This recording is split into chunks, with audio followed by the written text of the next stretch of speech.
Hello everyone, I'm Jasina Paris and I welcome you all to today's daily news analysis. आज है 5 June 2025 and we are going to be seeing important articles from the Hindu and the Indian Express. So let's begin. But आज का जो date है, we've learnt it so many times. Yes, it is World Environment Day. तो इसके बारे में कुछ history, कुछ facts जान लेते हैं, which is going to be important for your exam, right? So अगर हम देखें history या background, how did this day come into place?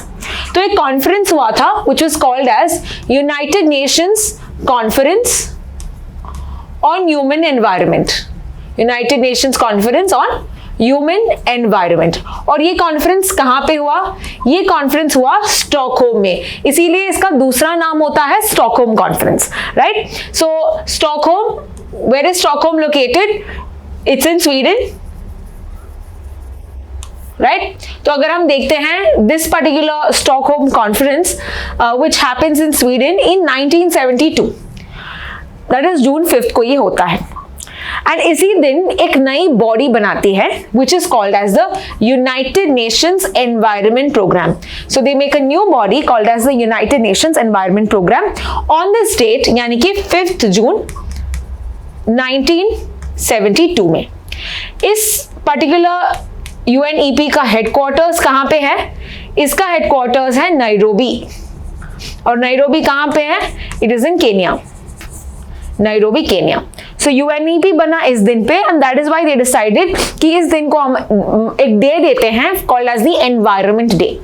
तो इस साल का थीम क्या है? इस साल का थीम है putting an end to plastic pollution. Putting an end to plastic pollution which of course degrades the environment. तो एक अवेयरनेस लेके आना among governments, among different organisations, among individuals कि आपको एनवायरनमेंट को प्रोटेक्ट करना है, बिकॉज ये एनवायरनमेंट ही हमको प्रोवाइड इतना ज़्यादा रिसोर्सेज के साथ करती है, सर्विसेज करती है, हमारे बेसिक लिविंग के लिए एनवायरनमेंट नेसेसरी है. तो हमको भी इसको प्रोटेक्ट करना होगा, कंजर्व करना होगा, ना कि हमारे लिए बट हमारे फ्यूचर जनरेशंस के लिए. So we looking at sustainable development, right? तो इस बार का जो you can say environment day है, कौन होस्ट कर रहा है? It is the Republic of Korea, यानी कि साउथ कोरिया इसको इस बार होस्ट कर रही है. और अगले साल यानी 2026, दोस्त who are giving the exam next year, you have to remember कि अगला environment day in 2026 will be hosted by Azerbaijan, right? तो ये आपको कुछ फैक्ट्स एनवायरनमेंट डे से रिलेटेड है. Let's now proceed with our important articles for the day. Now आज के दो articles जो द हिंदू में दिए हैं, it is with regard to environment day. Now it usually happens so जब भी कोई important day होता है, earth day होता है, then you always have articles based on it. तो हम environment related बहुत सारे कुछ डिस्कस करेंगे आज की क्लास में, right? So firstly question ये है, is global warming becoming a distraction? What exactly is this article? ये अभी हम समझते हैं. Now you must have heard of these terms, global warming, climate change, and most of the students get very confused. उनको लगता है कि ये जो terms है green house gases, global warming, ये सब same है. The answer is no. They are related, yes, but they are not same. So what does this mean? पहले ये बेसिक समझते हैं कि ग्लोबल वार्मिंग कैसे अलग है क्लाइमेट चेंज से and greenhouse gas effect से, right? So if you talk about green house gases, green house gases environment में कुछ गैसेस होते हैं, जैसे कि अगर हम CO2 की बात करें, we talk about ozone, we talk about water vapour, so H2O. So these are some gases that are present in the environment, और ये एनवायरनमेंट को में नेसेसरी है बिकॉज इससे अर्थ का जो टेम्परेचर है बढ़ जाता है. मान लो अगर ये गैसेस ना होते देन हमारा अर्थ का temperature would be around -20 degree Celsius, -25 degree Celsius. तो इतना ठंडा होता and it would not be habitable, यानी इंसान यहाँ पे या कोई एनवायरनमेंट यहाँ पे सस्टेन नहीं हो पाती. तो ये जो गैसेस है हमारी एनवायरनमेंट के लिए अच्छे हैं. That's why we say that they are green house gases. जैसे अगर आप कोल्ड कंट्रीज में गए हो, कोल्ड प्लेसेस में गए हो, यू मस्ट हैव सीन एक ग्लास जैसा बिल्डिंग होता है, ग्लास डोर्स होता है जहाँ पे पौधों को ग्रो करते हैं. Now why do we have these separate walls, glass walls for these plants? Because अगर वो प्लांट्स में बाहर रखते, ये प्लांट्स ठंडी से मर जाते, राइट? तो उनको जो सनलाइट चाहिए ट्रैप करता है ये ग्लास वाला house, the glass house. So वैसे ही ये जो गैसेस हैं हमारे अर्थ में, this helps to create the temperature, यानी क्योंकि ये जो बाहर का जो सोलर हीट है ये इसको ट्रैप करता है, जिसके कारण जो अर्थ का टेम्परेचर है ये बढ़ जाता है। So example, we have some green house gases, and ये ग्रीन हाउस गैसेस की वजह से जो सन का हीट है ये यहाँ पे ट्रैप होता है, और ट्रैप की वजह से अर्थ का जो टेम्परेचर है ये बढ़ता है, राइट? तो ये हमने देखा green house gases are good for the environment. But हमने देखा इंडस्ट्रियल रेवोल्यूशन के बाद, यानी कि अराउंड 1750s, ये ग्रीन हाउस गैसेस की मात्रा बहुत तेजी से बढ़ गई, बिकॉज यहाँ पे ह्यूमंस ने क्या किया, बहुत सारा फॉसिल फ्यूल्स इस्तेमाल किया, कोल इस्तेमाल किया, गाड़ियां ये वो करके अ lot of pollution occurred in the environment. तो ये जो गैसेस होने चाहिए थे ये काफी अधिक मात्रा में इंक्रीज हुए, जिसके कारण अर्थ का जो टेम्परेचर है ये भी काफी तेजी से बढ़ रहा था। So the temperature also increase very high, and this system and this you can say phenomena is now called as global warming. This is called as global warming, right? Now global warming के कारण क्या हुआ? global warming के कारण उसके जो consequences हैं इसको बोलते हैं climate change. The consequences of global warming is called as climate change. यानी कि we understand टेम्परेचर बढ़ने से हमारे जो बर्फ के स्लैब्स हैं, the glaciers जो होते हैं माउंटेन्स पे या कोल्ड प्लेसेस में, टेम्परेचर बढ़ जाता है तो ये पिघलने लगते हैं। तो ये जब पिघलने लगते हैं हमारा जो पानी का मात्रा है, if you talk about the sea level, that also increased, जिसके कारण कुछ ऐसे आइलैंड्स थे that were also getting submerged, right? पानी का यहाँ पे कॉन्सेंट्रेशन भी बढ़ गया, पानी का लेवल्स भी बढ़ गया। फर्दर हमारे जो क्लाइमेट में अगर आप देखते हो कभी भी बारिश होती है, droughts, famines, so these erratic temperature events जो या वेदर इवेंट्स जो कहते हैं, इसके ये ग्लोबल वार्मिंग के ही कारण है, which is a part of climate change. So climate change हो रहा है बहुत तेजी से, बहुत ही इलॉजिकल चीजें हम देखते हैं, and that is called as climate change, right? So ये हमने तीन चीजें देखी, green house gases, global warming and climate change. Now let's come back to the article. Article में टू इंश्योर कि हमारा ग्लोबल वार्मिंग इतना ज्यादा ना हो, लाइक टेम्परेचर इतना ज्यादा तेजी से ना बढ़े, हमने एक सेट किया था कि कितना टेम्परेचर ओके है।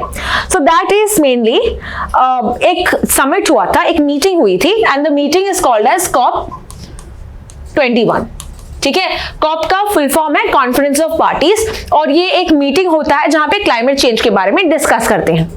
तो COP21 यानी कि द 21st मीटिंग ये हुई थी पेरिस में, ओके? कब हुआ था ये? 2015 की बात है। तो ये जब पेरिस में मीटिंग हुआ, यहाँ पे बहुत सारे कंट्रीज ने एक अग्रीमेंट लेके आए, ओके? साथ में उन्होंने एक अग्रीमेंट पास किया which is called as the Paris agreement, because it happened in Paris. और इन्होंने बोला कि हमारा जो टेम्परेचर बढ़ रहा है, वी हैव टू इंश्योर कि हमारा जो एवरेज ग्लोबल टेम्परेचर है ये 2 डिग्री से ज्यादा बढ़ना नहीं चाहिए, यानी कि हमको लिमिट करना है हमारा global warming to 2 degree Celsius, इससे ज्यादा नहीं बढ़ना चाहिए। बिकॉज अगर इससे ज्यादा बढ़ा देन क्लाइमेट चेंज के इफेक्ट्स इरिवर्सिबल होंगे, यानी कि हम उसको वापस नॉर्मल स्टेट, नॉर्मल सी में नहीं ले आएंगे। So this is with regard to 2 degree Celsius. Further हम देखते हैं कि हम ट्राई करेंगे, पूरा एफर्ट लगाएंगे कि 1.5 डिग्री सेल्सियस से ज्यादा नहीं होना चाहिए। सो द एफर्ट मानना है कि 1.5 and 2 degree is like the higher limit, इससे ज्यादा तो कतई ही नहीं होना चाहिए, right? So this is mainly pushed by the small island countries, because ये कंट्रीज पुअर थे and they had more risk of climate change, right? So इसीलिए इन्होंने एग्रीमेंट दिया है। नाउ यहाँ पे अगर हम देखें क्या हमारा we have we won this battle, how we have we ever ensured कि हमारा 1.5 से ज्यादा नहीं हो? Let's understand, that's given in the article, right? So यहाँ पे did we cross 1.5 degree Celsius, ये क्वेश्चन दिया है। तो यहाँ पे हम देखते हैं कि सम क्लाइमेट मॉडल्स, कुछ स्टडी ये कहता है कि हाँ हमने ये एक्सीड कर लिया है, ठीक है, बट कुछ मॉडल्स ये भी कहते हैं कि नहीं अभी तक हम प्रॉपर चल रहे हैं, there is no need to worry. और अगर आप कंपेयर करो 23, 24, 2025 में, आप देख सकते हो कि कुछ साल में टेम्परेचर बहुत बड़ा है, sometimes the temperature has not increase so much. So if you see the warming rates tend to drop after sudden spikes, यानी कि 23 में 24 में बहुत तेजी से बढ़ गया था, बट अभी अगर आप 25 की बात करो द वार्मिंग हैज रिड्यूस्ड. सो ये एक पैटर्न हम देखते हैं, इंक्रीज भी दिख रहा था, वार्म टेम्परेचर, ग्लोबल टेम्परेचर बढ़ रहा था, बट कुछ महीनों में हम देख रहे हैं कि नहीं, टेम्परेचर अभी कम है.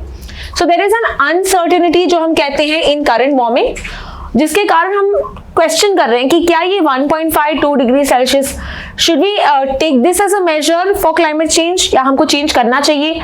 ये अभी एक क्वेश्चन हमारे ग्लोबल एनवायरमेंटलिस्ट के मन में है कि क्या करें अभी. सो आर्टिकल ये कवर करता है कि ठीक है, वी अंडरस्टैंड दैट टेम्परेचर अभी बढ़ भी रहा है, कम भी हो रहा है, so we can not obsess over temperature, global temperature. हमको चेक करना है कि जो कॉन्सिक्वेंसेस हो रहे हैं क्लाइमेट चेंज के, यानी कि जैसे कि साइक्लोन्स हो रहे हैं, फ्लड्स हो रहे हैं, ड्राउट्स हो रहे हैं, इसके लिए हमको कंट्रीज को प्रिपेयर करना है. We should have proper systems in place कि कभी अगर कुछ ऐसी चीजें होती है, countries should have the technology, should have the money, should have the funds to do so. तो ये पूरा आर्टिकल इसमें कवर किया है.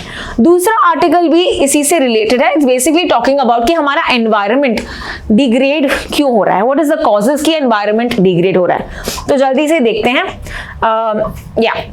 So the root causes of environmental degradation, बहुत सारे facts भी आते हैं इसमें. So let's understand. First thing is fossil fuel पे dependency है हमारी. That means what is fossil fuels? We talk about coal, petrol. ठीक है, ये जो fossil fuels हैं जो हम बहुत सालों लगते हैं बनने के लिए, and जब यूज होता है it also creates a lot of pollution. It creates a lot of byproduct that is not good for the environment. तो इससे अगर हम देखते हैं, कोल की बात करें, 70% we still use it for electricity. In fact government का यहाँ पे है कि वी नीड टू एंश्योर कि 50% हो हम यूज कर रहे हैं फ्रॉम रिन्यूएबल एनर्जी. ओके, अभी 60% है, ये कोल से बन रहा है. हमारा लक्ष्य है कि 50% होना चाहिए by renewable energy. What is renewable energy?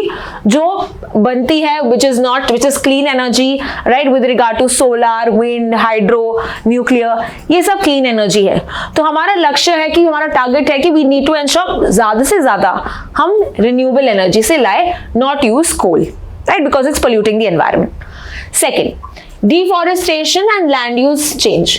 तो यहाँ पे हम देखते हैं बहुत सारे फॉरेस्ट को क्लियर किया जा रहा है फॉर इंडस्ट्रियल डेवलपमेंट. रिसेंटली आपने न्यूज देखा होगा, Kanchagachibowli, where is that? Telangana.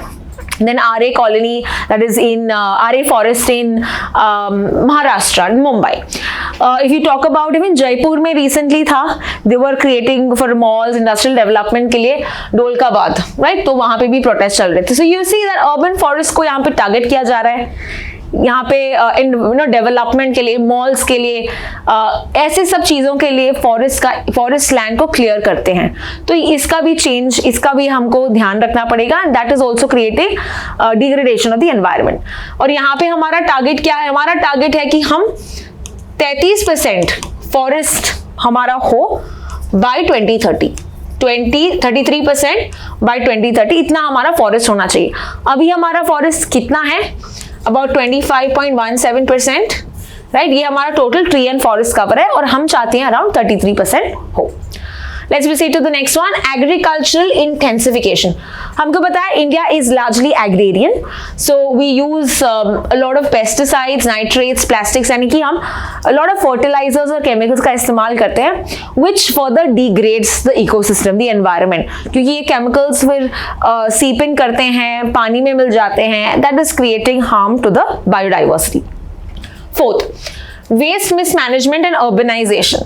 Now waste को अच्छे से तुम डिकम्पोज नहीं कर रहे हो, मैनेज नहीं कर रहे हो, जिसके कारण we see that 62 million tons of waste produce होता है annually in India.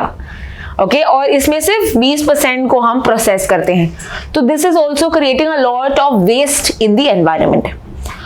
The fifth and the last one, over consumption कर रहे हैं हम. Okay, so we know we live in a consumerist atmosphere जहाँ पे हर नई फैशन को हमको चाहिए, new cars, new bikes, new sports shoes, we want to be updated. और ये कंज्यूमरिज्म के कारण we see that a lot of goods are created and this is creating to हम इसके कारण हम गुड्स और सबका जैसे कि फॉरेस्ट का हम इस्तेमाल करते हैं, और this is creating more products in the environment, right, more products that we are building.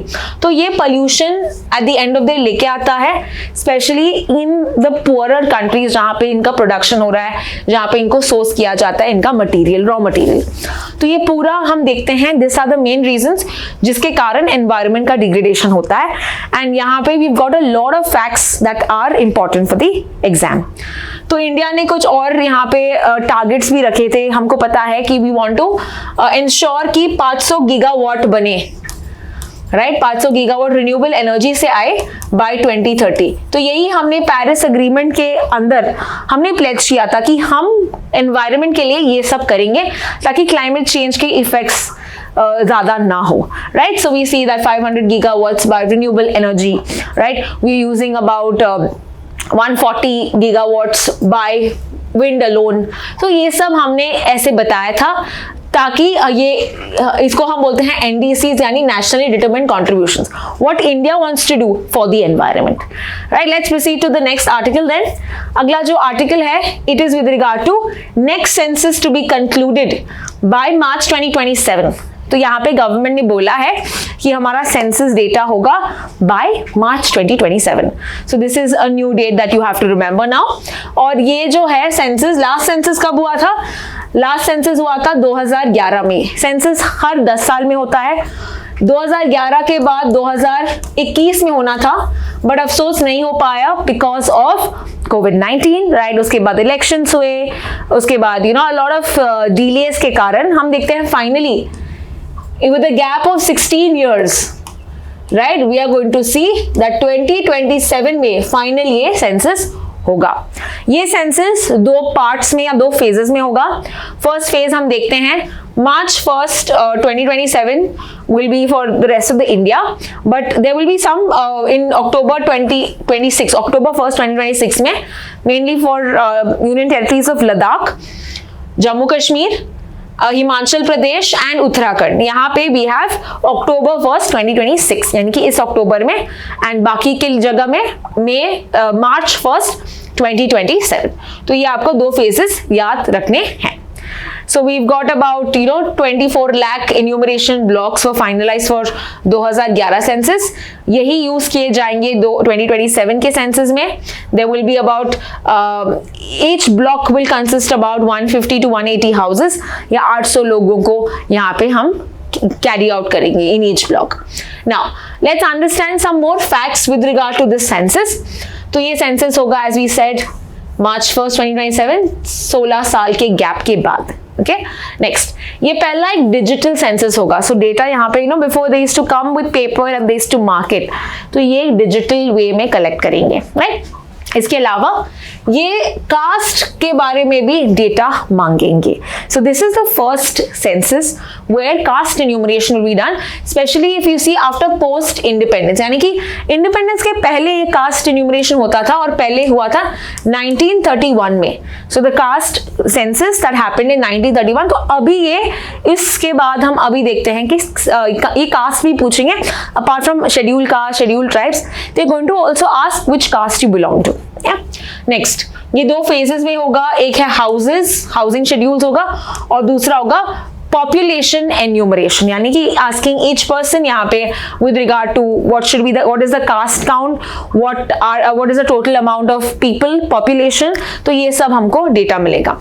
Now let us सी इसका पॉलिटिकल इम्प्लीकेशन क्या होगा। What do you mean by political implication? मतलब सेंसस के बाद what is going to be the future things that we are going to see. तो पहला है यहाँ पे डीलिमिटेशन। पहला है यहाँ पे delimitation. Now what is delimitation? Delimitation article हम 82 या 170 में देखते हैं। पॉलिटी में आपने ये किया होगा, बहुत बार पहले भी किया है, but let's have a quick recap, ठीक है। तो इसमें क्या होता है, वी नो दैट हर रीजन से एक कैंडिडेट चुन के आता है, एक रिप्रेजेंटेटिव चुन के होता है। So these boundaries are called as constituencies, right, constituencies.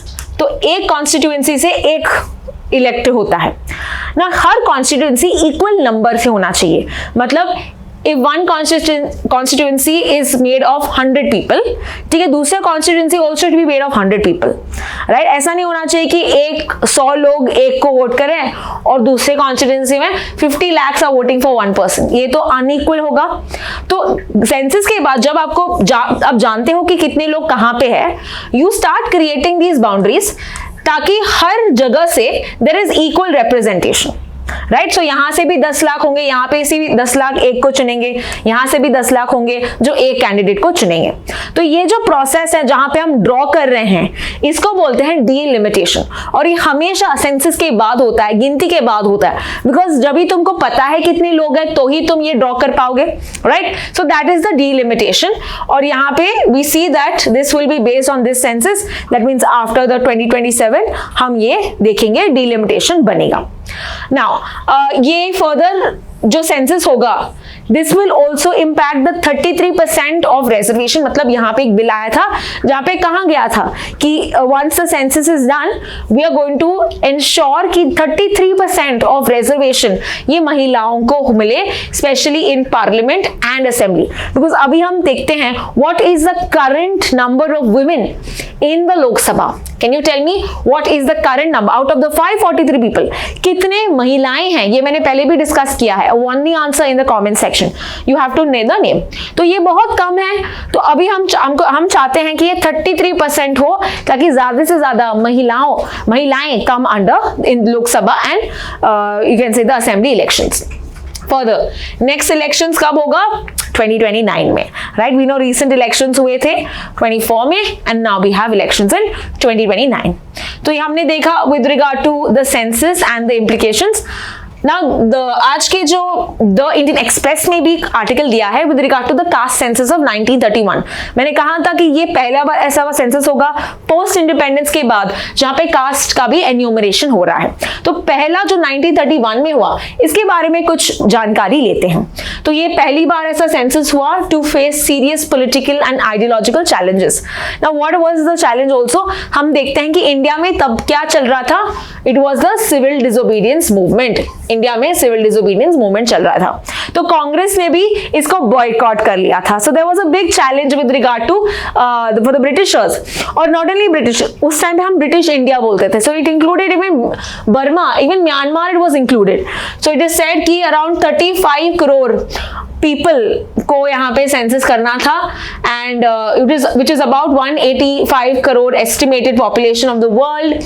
Okay, we have 85 persons per square kilometer distance of density of population था। तो ये कुछ डेटा यहाँ पे दिया गया है। Now coming to understand ये 1931 सेंसस कैसे डिफरेंट है हमारे अभी के सेंसस से। ऑफ कोर्स अभी के सेंसस से हमको ज्यादा डेटा नहीं दिया गया है बिकॉज ये 27 में हो रहा है, बट उस टाइम के सेंसस कैसा था ये हम देखेंगे। So we had about 18 questions वो पूछते थे, and one question was also कि तुम्हारा रेस, ट्राइब या कास्ट क्या है। Okay, so they asked this explicitly. तो ये सेंसस हम देखते हैं कि पहले 1972 के पहले या के बाद ये पूछा जाता था कि what is your caste, and here we see 1931 के बाद they never asked this. Okay, they never asked this. So यहाँ पे you had resistance in Punjab, Bahawalpur and Bengal. 18.83 lakh को पूछा गया है, and इसमें से 60,000 जो से हिंदूज थे, एंड इन्होंने क्या बोला, they did not fill any caste. They did not fill any caste. So if you see, even Congress इन्होंने बॉयकॉट किया था, and they said कि Jan 11, 1931 इस दिन को उन्होंने बोला था census boycott Sunday. They named it as census boycott Sunday. So अभी भी ये चैलेंज, आर्टिकल यही कहता है कि अभी भी ऐसा चैलेंज आ सकता है that many people don't answer, they give a false caste, and that is also because ये जो acceptance है with regard to the caste, many people still deny with regard to this. Some woke and want to also not give the government the real data. तो ये पूरा हम देख रहे हैं कास्ट इन 1931, एंड अभी हम देखते हैं 2027 में। Let's proceed to the next article. अगला आर्टिकल है कि हमारे जो minister of social justice and empowerment है, who is he is Virendra Kumar. Virendra Kumar, ठीक है, ये कौन है? हमारे social justice and empowerment minister. तो इन्होंने एक रिसेंटली एक मीटिंग चेयर किया था with regard to national council for senior citizens. Now यहाँ पे इनका गोल है, इनका लक्ष्य है कि they want to create a better place for the senior citizens. Why? It is currently seen, अगर हम 2011, क्योंकि ये हमारे पास ओल्ड सेंसस है, कि 8% of the Indian population is the senior citizens, 8% is senior citizens, और ऐसे कहा जाता है कि ये नंबर 20% होगा when India will be a developed country. And when will India be a developed country? By 2047. ठीक है, सो बाय 2047 20% जो हमारा पॉपुलेशन होगा ये सीनियर सिटीजन्स होगा। ये डेटा कहाँ है? तो with increasing population of senior citizens we need to ensure that they are better policies in place, there are better legal provisions in place. Okay, we need to support them in this journey. तो यहाँ पे हम देखते हैं government project करता है कि 12% of the 12.16% of the population will be senior citizens by 2026। यानी कि इस सेंसस में हम अंदाजा लगा सकते हैं कि 8 और 20 के बीच में, यानी कि 12% कुछ सीनियर सिटीजंस अभी होंगे। So now the number is increasing, right? So therefore, what has the government done so far? ये हम देखते हैं। तो कौन सी योजना है, कौन सी एक्ट्स है, ये आपके एग्जाम के लिए इंपॉर्टेंट है, तो याद रखना। राष्ट्रीय वयोश्री योजना है, जहां पे 5 lakh senior citizens are provided with free assisted living devices. तो जो भी उनको मे बी छड़ी चाहिए या उनको कान में लगाना है, जो भी दे रिक्वायर दिस डिवाइसेस, उनको यहाँ पे फ्री में, मुफ्त यहाँ पे दिया जाता है, mainly with regard to the below poverty line families. We also know with regard to Ayushman Bharat, तो अगर जैसे कि सीनियर सिटीजन्स अगर हैं, उनको भी यहाँ पे फ्री इंश्योरेंस मिलता है, राइट? 5 लाख पर फैमिली का होता है। तो यहाँ पे आयुष्मान भारत के अंदर भी इनको एक्सेप्शन दिया गया है।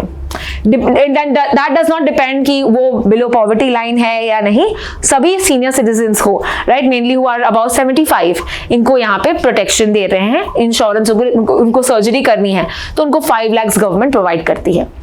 फर्दर, सीनियर सिटीजन पोर्टल, ये एक पोर्टल होगा जहां पे अगर कोई सीनियर सिटीजन सर्विसेज चाहता है, डायरेक्टली वो इस पोर्टल के through under one roof everything, one stop solution for the senior citizen. अगर उनके कोई क्वेरीज है, कंसर्न्स हैं, ग्रीवांसेस हैं, तो ये यहाँ पे दर्ज भी कर सकते हैं। नेक्स्ट, हमारे डीपीएसपी में, यानी कि डायरेक्टिव प्रिंसिपल्स स्टेट पॉलिसी में, जो आर्टिकल 41 में दिया है कि the state should make effective provisions for securing the right to public assistance in case of old age. यानी कि ये DPSP is basically telling you state की ड्यूटी है। स्टेट की क्या ड्यूटी है कि ओल्ड एज के लिए भी कुछ ऐसे प्रोविजंस करने चाहिए। तो ये आर्टिकल 41 में लिया गया है। Further, maintenance and welfare of the parents and senior citizens, ये एक्ट आया था 2007 में। तो यहाँ पे बोला है कि जो बच्चे हैं, उनके लीगल एज हैं, उनको केयर प्रोवाइड करना है, दे आर ऑब्लिगेटेड, उनको मैंडेटरी किया है कि उनके एल्डर पेरेंट्स को पैसे, फाइनेंशियल एंड फिजिकल सपोर्ट देना है। ये भी कहता है कि state governments should make old age homes, state governments को ओल्ड एज होम्स बनाना चाहिए, ये भी ये एक्ट कहता है। And finally, there was a policy that was called as a national policy on older persons. ये आया था और 2011 में ये ड्राफ्ट भी अपडेट हुआ है और यहाँ पे बताया है कि there should be a proper groundwork for inclusive Elder care policies. तो ये मीटिंग में वही डिस्कस किया है कि कैसे हम ज्यादा प्रोटेक्शन प्रोवाइड कर सकते हैं, केयर प्रोवाइड कर सकते हैं, कौन से स्टैंडर्ड्स मेंटेन करने चाहिए फॉर ओल्ड एज होम्स, ये सब इस मीटिंग में we had seen. Right, let's proceed to the next article. अगला आर्टिकल है with regard to a good news for India कि इंडिया एक प्रेसिडेंट बना है एक ऑर्गेनाइजेशन का, और उस ऑर्गेनाइजेशन का नाम है international institute of administrative sciences. ठीक है, और किस 3 ईयर का टर्म है, 2005 से लेके 2008 का टर्म है ये। तो what is this international institute of administrative sciences? Let us now see. तो ये एक ग्लोबल बॉडी है which consist of 31 countries, 20 national sections, 15 ऐसे सेंटर्स, एकेडमिक सेंटर्स हैं। It consist of countries like Japan, China, Germany, Italy, Korea, Saudi Arabia, South Africa, Switzerland, Mexico, Spain, Qatar, Morocco, Indonesia, among others. So there are 31 countries. So you know these countries are also part of it. तो ये क्या focus करता है? It focus on scientific research specially in administration. Administration में ये और भी study करता है और और हेल्प भी करता है यूएन इनिशिएटिव्स में. It also engages in UN initiatives. So it's not formally associated with UN but it also helps UN with regard to this. Okay, with regard to public administration. तो India एक member है since 1998 और कौन सी body इसको represent करती है? It is the department of administrative reforms and public grievances, DARPG.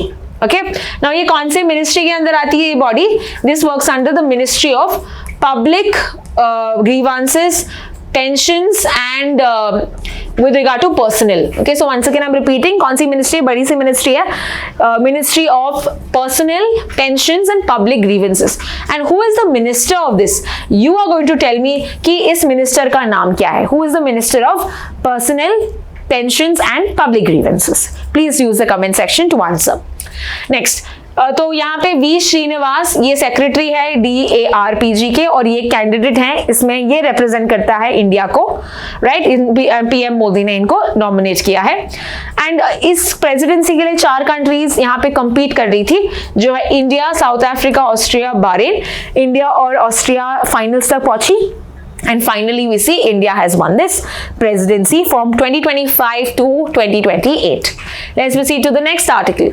अगला आर्टिकल है कि हमारे prime minister Modi ji he is going to attend the BRICS का समिट. और BRICS का समिट कहाँ पे होगा? It is going to happen in Brazil next month. तो ये बहुत ही एक important meeting है, especially after we see the Pahalgam attack and Operation Sindoor. This is the first time we are also going to meet China, who is supporting Pakistan, right? In this case. And ये meeting US से भी बहुत close से देख रहा है, ऐसे कहा गया है, बिकॉज ब्रिक्स में उनके दुश्मन ज्यादा हैं. जैसे कि अगर हम रशिया की बात करें, अगर चाइना की बात करें, राइट? सो उनको डर लगता है कि ये एंटी वेस्ट तो नहीं है, राइट? ये जो ऑर्गेनाइजेशन है ये एंटी वेस्ट लग रहे हैं मुझे. फर्दर ब्रिक्स का पहले ये कहना भी था कि हमको डॉलर पे इतना डिपेंडेंसी नहीं चाहिए, डॉलर में इतना डिपेंडेंसी, क्योंकि बहुत सारी कंट्रीज जो ट्रेड करते हैं दे usually use dollars.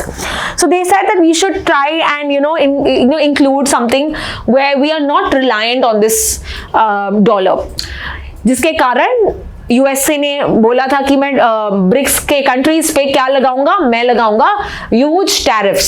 So this was the you can say the turmoil, the political economic turmoil that we see with BRICS and the US. Now let's coming to understand what is this particular organization about. तो BRICS की बात करें, ये पहले बनी थी countries from Brazil, Russia, India, China. South Africa join हुआ 2010 में. इसका पहला मीटिंग होता है 2009 में. एंड ये जो मीटिंग है it was in Yekaterinburg.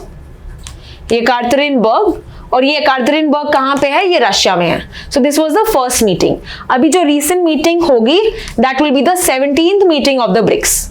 It will be the 17th meeting of the BRICS और ये होगा कहाँ पे? ये as I said it is happening in Brazil.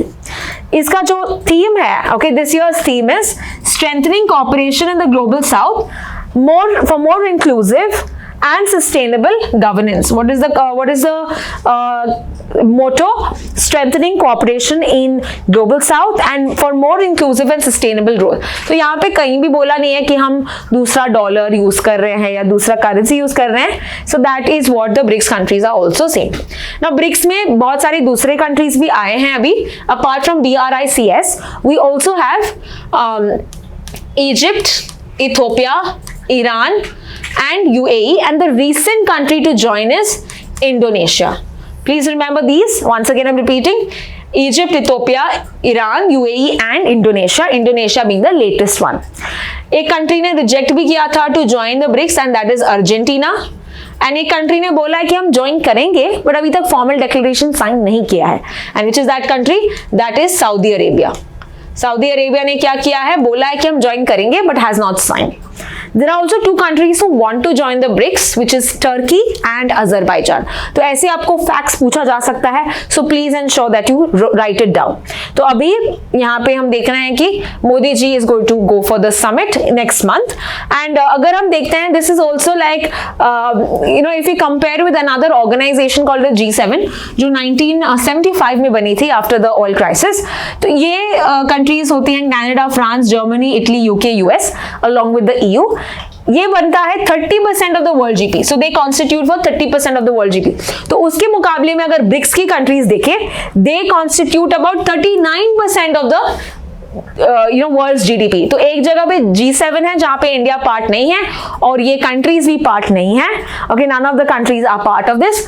तो G7 makes about 30% because these are developed countries, और ये जो कंट्रीज हैं which is about 10 countries, right? So these are 5 and this is 5, so the total of 10 countries BRICS के, these make about 39%। तो ये ज्यादा इनका वेटेज भी है if we compare through the world GDP। तो ये पूरा आर्टिकल हमने देखा with regard to BRICS। Let's proceed to the next article। अगला आर्टिकल बस याद रखना है आपको कि इंडिया और ऑस्ट्रेलिया ने अभी बोला है कि हम साथ मिलके काम करेंगे to combat terrorism। So we know who has come to India now। Australia के defence minister, also the deputy prime minister, इनका नाम है Richard Marles. Okay, Richard Marles is the Deputy Prime Minister and the Defense Minister. Can you tell me who is the Australian Prime Minister currently? Use the comment section to answer.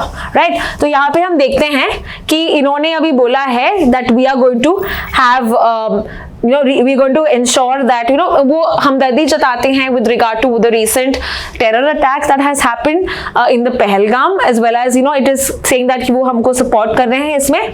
Further they are if you see this visit is also important because it marks the 5th anniversary of India's the comprehensive economic special partnership की बात करें तो ये 5th anniversary होता है, and that is why we see और Richard मार्ल्स यहाँ पे आए हैं।